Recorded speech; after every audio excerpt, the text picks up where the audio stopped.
Hello दोस्तों, जोहार झारखंड। आज मैं आपके लिए लेकर आई हूँ झारखंड का विषय जो जीएस पेपर 2 के नाम से जानते हैं। और यहाँ हम लोग देखेंगे झारखंड का इतिहास।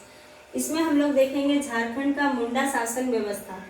इससे पहले कि आप अगर वीडियो नहीं देखे हैं तो उसमें झारखंड का सिलेबस आप देख लीजिएगा और वहाँ से हम लोग इसको शुरुआत कर रहे हैं।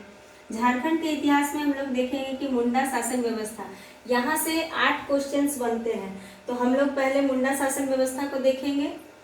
यहाँ जो मुंडा है ये तीसरी झारखंड की सबसे बड़ी जनजातीय है। यहाँ 12,29,221 जनजाति है, इनकी जनसंख्या है। और इनकी लिंगानुपात अगर बात करें, जेंडर इश्यूज, तो ये अगर देखेंगे इनका रेशियो है तो 1000 पे 1001 महिलाएं हैं। साक्षरता दर की बात करें तो 62.6% है। और झारखंड की ये जो मुंडा जनजाति है ये प्रोटो ऑस्ट्रोलाइट से संबंधित है और इनका भाषा जो है वो ऑस्ट्रो एशियाटिक है। उसके बाद मुंडा का अर्थ क्या होता है, तो मुंडा का अर्थ होता है गांव का मालिक या कोई ऐसा व्यक्ति जो अपने आप में एक पहचान रखता है, यानी विशिष्ट व्यक्ति। ये स्वयं को होरको कहते हैं तथा अपने आप को कोल भी कभी कभी कहते हैं। भाषा की अगर बात करें तो मुंडा मुंडारी भाषा बोलते हैं और इनका मुख्य निवास स्थल है रांची।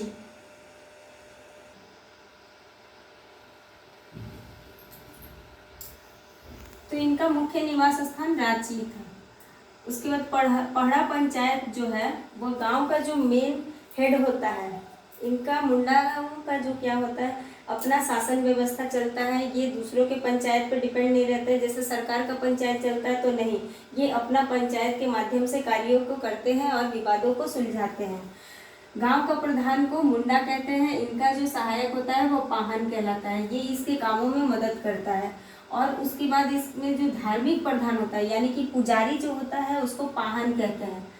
तो ये इन दोनों का जो सहायक है, अगर ये लोग कोई कार्य सौंपते हैं तो उसको कौन करता है, तो उसको महतो करता है।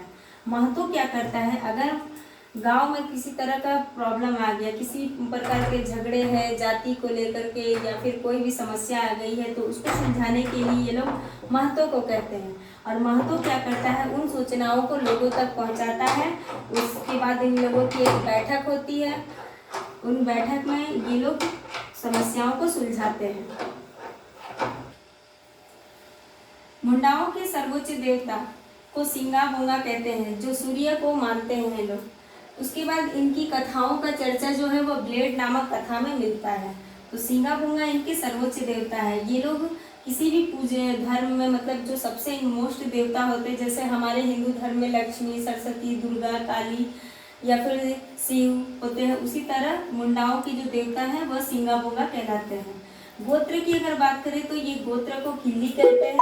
और इनका जो एक पर्व होता है वो सरहुल या बा पर्व के नाम से जाना जाता है, इसी से स्टार्ट होता है। इनका छोटा सरहुल जो है उसे बतौली कहते हैं और बड़ा पर्व जो है वह सरहुल या बा पर्व। वधु मूल्य, वधु मूल्य वह मूल्य होता है जो वर पक्ष की ओर से वधु को दिया जाता है, जिसको एक तरह से मैंने कहा जाए तो एक दहेज जैसे हम लोग देते हैं ना लड़कियों की तरफ से लड़कों को, तो यहाँ उल्टा होता है। यहाँ लड़का वाला क्या करता है, लड़की को देता है, जिसको गोनोम कहते हैं। और इनके विवाह को क्या कहते हैं, अरंडी कहते हैं। पूजा स्थलों की अगर बात करें तो पूजा स्थल जो होता है, जैसे हमारा मंदिर हो गया, मस्जिद हो गया, उसी तरह इनके पूजा स्थल को सरना कहते हैं। और इनका नाच गान जो होता है वो अखाड़ा में होता है। युवा गृह, युवा गृह वह गृह है जहाँ पे युवाओं को प्रशिक्षण दिया जाता है कि अनुशासन में कैसे रहें, नैतिक शिक्षा कैसे दी जाती, तो उस गृह को कहते हैं गितियोड़ा। उसके बाद गांव की जो इकाई हम लोगों ने देखा था मुंडा शासन व्यवस्था में कि गांव जो है वो मुंडाओं का सबसे छोटा इकाई है और इसका प्रधान कौन है, मुंडा होता है। लेकिन गांव की अगर सबसे बड़ी इकाई की बात करें तो पहड़ा है, पहड़ा पंचायत। यहाँ पे क्या होता है, 15-20 गांव मिल करके क्या बनते हैं, पहड़ा बनते हैं, जिसका प्रधान कौन होता है, तो राजा या मानकी होता है। और इसकी सहायता के लिए कौन आता है, तो ठाकुर, दीवान, कुंवर, पांडे, दरोगा और लाल आते हैं। तो ये सब जो है इनका हेल्प करते हैं। अगर किसी तरह का प्रॉब्लम है, जैसे हमारे यहाँ प्रधानमंत्री है, प्रधानमंत्री की सहायता के लिए अन्य विभाग के मंत्रीगण आते हैं। उसी तरह से पहड़ा पंचायत में अगर राजा या मानकी जो है उनकी सहायता के लिए ये लोग रहते हैं, ठाकुर दीवान कुंवर पांडे। उसके बाद यहाँ पर देखेंगे अगर कोई समस्या गांव में नहीं सुलझती है तो वो पहड़ा पंचायत को भेजते हैं। पहड़ा पंचायत से जब वो समस्या का समाधान नहीं हो पाता है तब वो राज के पास आते हैं। राज जो होता है वो पहले 12 इसमें पहड़ा था, अब कितना हो गया है, 22 हो गया है। उच्चतम न्यायालय की भांति यह कार्य करता है। इसमें समस्याओं का समाधान होता है, चाहे वो गांव की किसी भी तरह की समस्या क्यों ना हो। हम लोगों ने इन सब के बारे में जाना। अब हम लोग थोड़ा देखेंगे इसके बारे में आगे। पाहन, पाहन जो होता है वह लगान मुक्त भूमि मिलता है। पाहनों को क्या मिलता है, लगान मुक्त भूमि मिलता है, यानी कि ये पुजारी होते हैं, इनको भूमि जो दिया जाता है उसमें कर नहीं लगाया जाता है। इस भूमि को क्या कहते हैं, डाली कटारी कहते हैं। तो डाली कटारी भूमि पाहनों को दिया जाता है जो लगान से मुक्त होता है।